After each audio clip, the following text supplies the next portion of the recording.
So the yeas are 47, the nays are 53. The motion is not agreed to. The senator from Louisiana. Mr. President, we've just spent 13 hours doing motions. Does the senator want to call up his amendment? Mr. President, I call up my amendment 2772 and ask that it be reported by number. The clerk will report. The senator from Louisiana, Mr. Kennedy, proposes an amendment number 2772 to amendment number 2360. Mr. President, we just spent 13 hours on motions to commit. I'm not blaming my Democratic colleagues because we had to agree to it. But anybody with a brain above a single-cell organism knows that a motion to commit has no chance of passing. So basically, we've been standing around for 13 hours. We might as well just been standing around sucking on our teeth. Now, I'd like to ask for order in this chamber. At least we can have that. There'll be order, please. Mr. President, in this bill... Welcome to Inside Washington, where power meets accountability, and you get a clear view of how decisions are made in America's capital. We deliver direct, unfiltered coverage of congressional and senatorial hearings. No spin, no commentary, just the facts as they unfold, from tough questioning to pivotal moments in policymaking. We bring you the conversations shaping the future of the nation. Get informed. Get involved. This is Inside Washington. $1 billion is set aside to be spent by September 30th, 2027 to carry out the Defense Production Act. That's it. That's all there is. Now, I'm not a big fan of government-directed industrialization. Government-directed industrialization is when government, with its superior instincts and infallible judgment, decides to pick winners and losers in the private sector. This business gets some money, but you, Ms. Businesswoman, you can't have the money. I'm against that for two reasons. Number one, it's immoral. It's unfair to people who don't get the money, the gift from government. And number two, when government does it, when it picks winners and losers.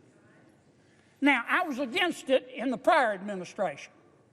And just recently in my committee, subcommittee, we had a hearing where the prior administration handed out $90 billion in the last 76 days of its administration in gifts and loans to entities in the private sector.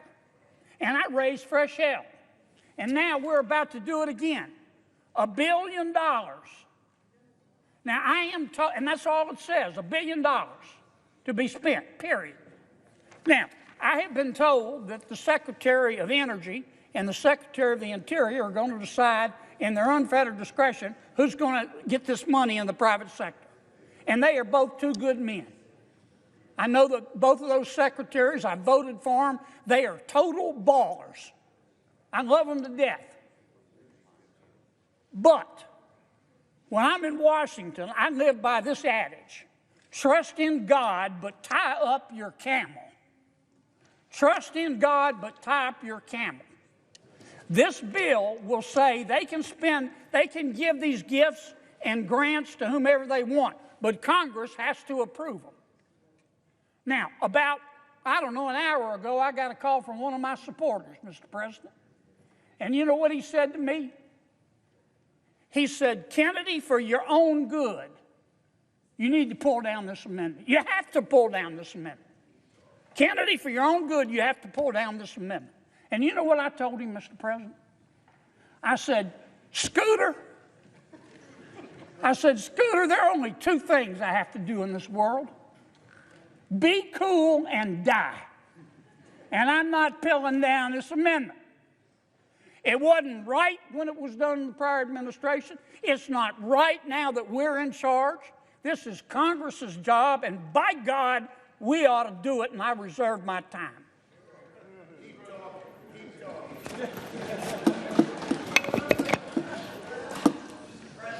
The senator from Vermont.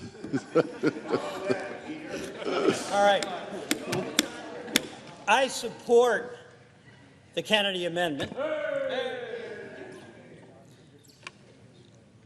but not for the reasons my friend from Louisiana does.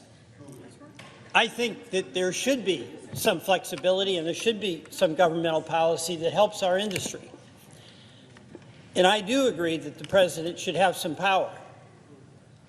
What I do not believe is that the Congress should be powerless. And that's what we have become, ceding our Article I authority to a chief executive, and I don't care whether it's a Republican or Democrat. The most important branch is the Article I branch because we are the closest to the people. And how is it that we have in this bill $1 billion that goes to an executive to be spent in ways we have no input as to how it will be spent? We have no accountability. We have no way to tell the people we represent how this money is being spent and why. If you found this content valuable, be sure to like, share, comment, and subscribe for more in-depth coverage straight from the halls of Congress. Mr. President, I believe that the biggest threat we have to this democracy is the failure of this Congress to assert its authority and accept its responsibility to make the decisions that the Constitution says is our obligation to do, and that starts with the power of the purse. I support the man from Louisiana in his amendment. I yield the floor. Mr. President, how much time do I have? Mr. President, I understand my esteemed colleague and I disagree. Okay. The senator from Louisiana has 30 seconds, and the senator from South Carolina has 4 minutes. Thank you, Scooter. I'm Mr. President. Mr. President, I appreciate my colleague's support. I don't mean any disrespect to anybody. But this town operates on two wrongs, don't make it right, but they do make it even. It's time that Congress have a say in how the money's being spent. And this doesn't say the money can't be spent. It just says Congress gets to approve it. Mr. President, I really like my good friend from the great state of Louisiana. And Scooter's cousin Bubba called me recently. And I got to tell you that there's no doubt in my mind that the importance of the Defense Production Act is undeniable. And specificity is a necessary component for us to have our oversight. And that is why this administration, unlike the last administration, has committed to making sure that we understand how the resources in the DPA will be spent.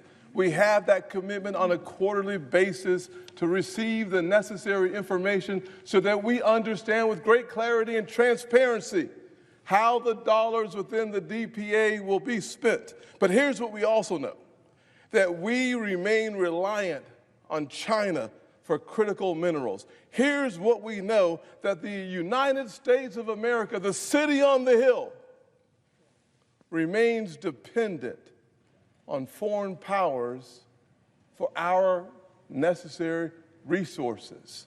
We are not self-reliant in areas that matter the most to the American people and, frankly, to America's future. Now, you can think of this as just hyperbole, but the fact of the matter is clear when you look back to recent issues like COVID and PPE.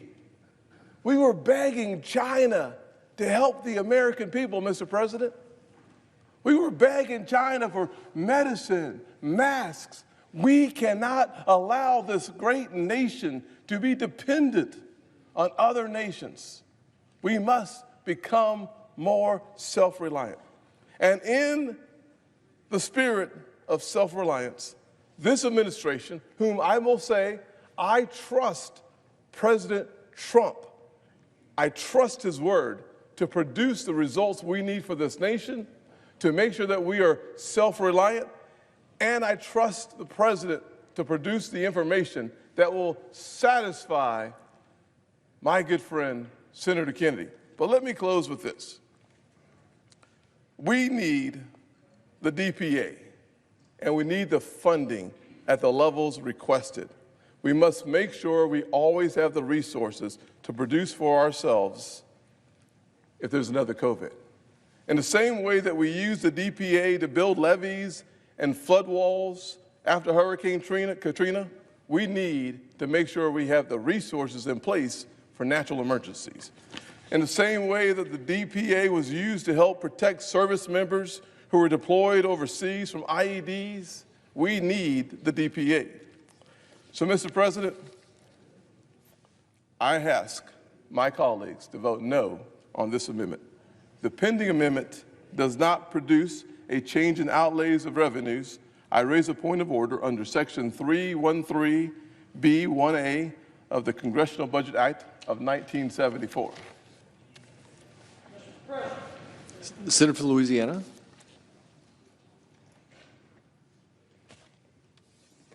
Excuse me, Mr. President. Take your time. Thank you, sir. Pursuant to Section 904 of the Congressional Budget Act of 1974, I move to waive the point of order, reminding the body that I'm not striking the spending, I'm just asking Congress to approve it. And I ask for the ayes and nays. Is there sufficient second? There appears to be. The court will call the roll. Ms. Also Brooks.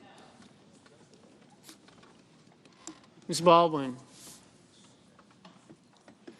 Mr. Banks. Mr. Bennett.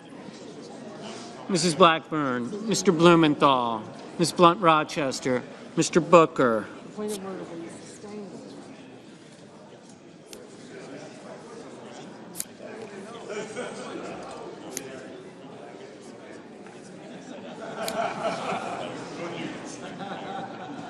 Mr. Bozeman.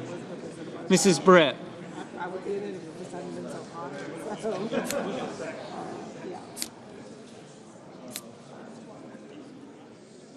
Mr. Budd. Ms. Cantwell. Mrs. Capito. Mr. Cassidy. Ms. Collins. Mr. Coons. Mr. Cornyn. Ms. Cortez Masto.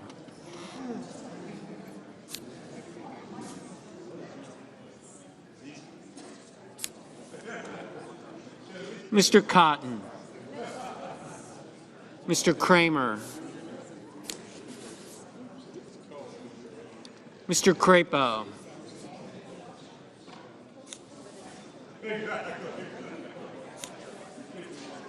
Mr. Cruz, Mr. Curtis, Mr. Daines, Ms. Duckworth. That's it for this session on Capitol Hill. Here at Inside Washington, our mission is to give you direct access to the key moments, voices, and decisions driving the nation forward. If you appreciate clear, unfiltered coverage from inside Congress and the Senate, don't forget to like, share, comment, and subscribe to stay up to date with the latest from inside Washington. Thanks for watching, and we'll see you in the next hearing.